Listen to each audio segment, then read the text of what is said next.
So, Overlord is an anime about this guy who got stuck in his favorite fantasy RPG game because instead of just logging off the game like the rest of his guild members did, he decided that he was going to go ahead and stick around and enjoy the last few moments before his favorite game was to be deleted.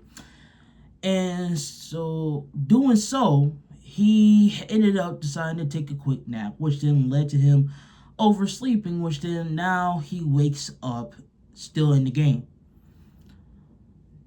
Pretty much. So, what did I think of Overlord?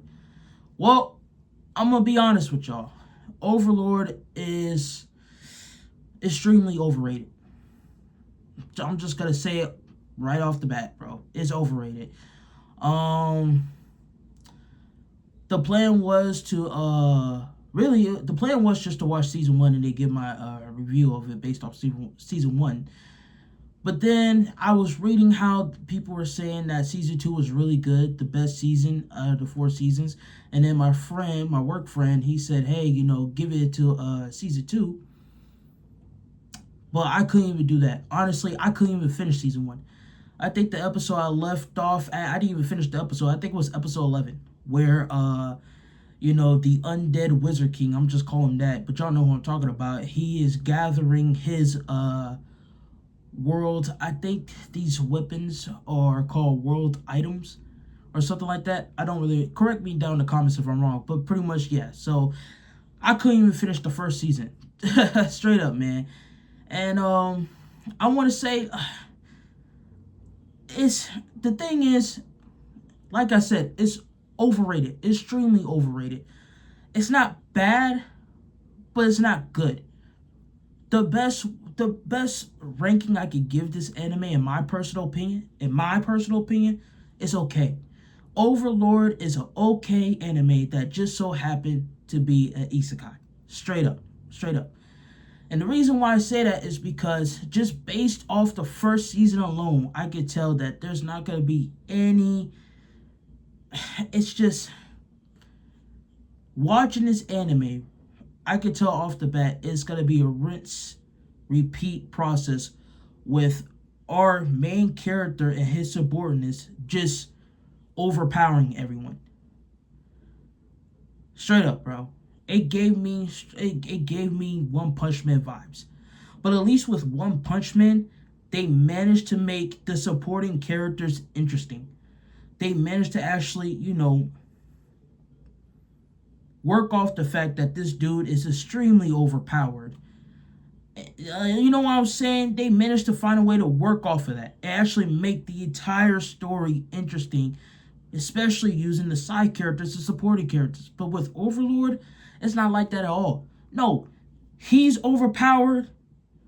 The rest of his crew's overpowered. And it's like, really? Is this all I'm going to get throughout 4 seasons?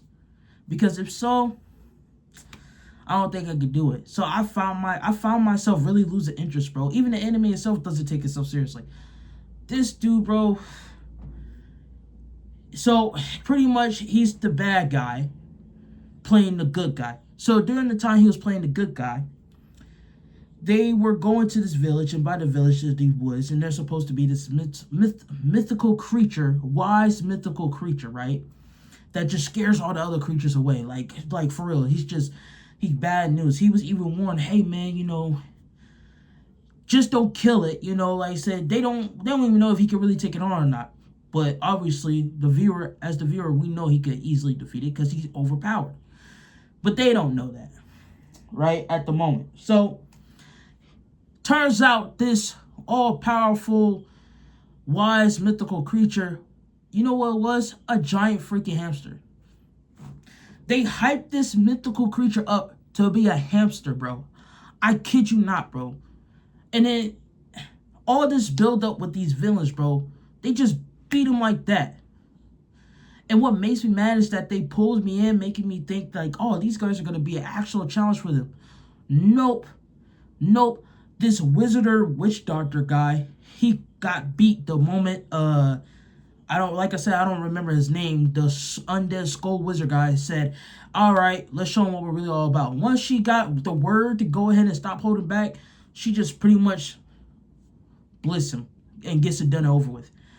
And he himself, this chick, crazy chick that just likes killing and torturing people, bro, he just picks her up and crushes her until she dies. I'm like, bro, that's it? That's it?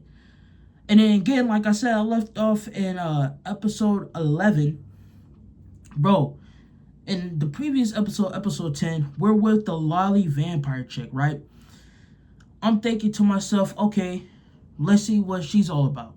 So supposedly there's supposed to be like this ruler of the bandits guy, like the boss, the main boss of these bandits, right? And he's supposed to rival like the strongest knight at this one kingdom. She goes there and she makes him look like he's a kid in training. I kid you not. She had this man tuck his tail between his legs, running and crying in pure fear, bro. I kid you not. I'm just watching this like, bro, she's just literally deflecting everything he throws at her with his sword. She's either deflecting it or catching it and stopping it mid-swing like it's nothing. I'm like, bro, you for real right now? They build up these characters just to have them be completely sunned. Straight up, bro. I'm like, this is going to be a repeating process. So it was hard for me to really, it's hard. I got to be honest, man. It was like I said, I just couldn't finish the first season because it was like, come on, bro. I don't want to sit through 4 seasons.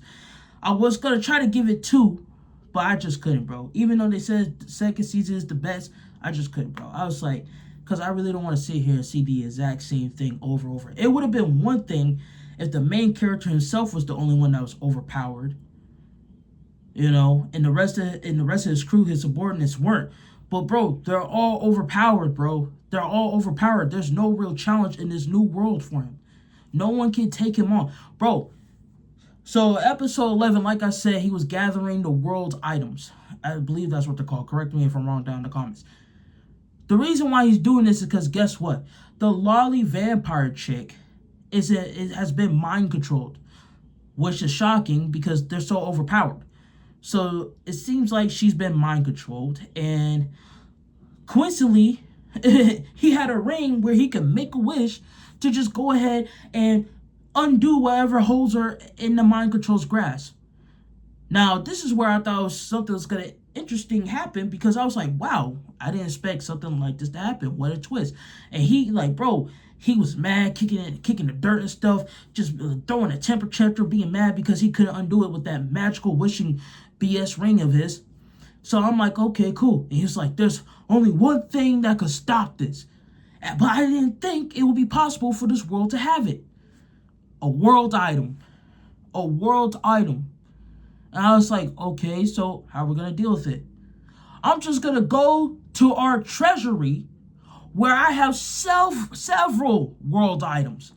I kid you not, bro. I was like, oh my gosh. Every time there was a problem, our guy just so happened to have a solution. And I'm like, dude, ain't this supposed to be a new world? Not like your old one? Like, come on, bro. How is it that every time there's some kind of issue going on, you just have a hard counter for it? And I'm like, nah, man, I can't do it, bro. But don't get me wrong. Besides, like, the goofy, like, 3D models and stuff like that, I liked the animation. Cool designs and everything. And the opening was nice. But, man, I couldn't do it. I just really couldn't get into it because of how stupidly overpowered he was and the rest of his bandits were. Straight up, bro. I just couldn't do it. So, like I said, I'm putting this at okay. It's an okay anime. Does it have rewatchable value? Just based off what I've seen so far? No. But it definitely will work as a filler anime. Straight up. And to all those people who are hyping up this anime for years, bro. I mean, just hyping this anime up, bro. It's definitely not a top 5, top 3 isekai. Definitely not, bro. I'll be surprised if it was in top 25. You know? Straight up, bro. Like I said, it's an okay anime that just so happened to be an isekai. It's really not all that great. The fact that y'all had this up there with like Mushoku Tensei and ReZero, crazy. Crazy.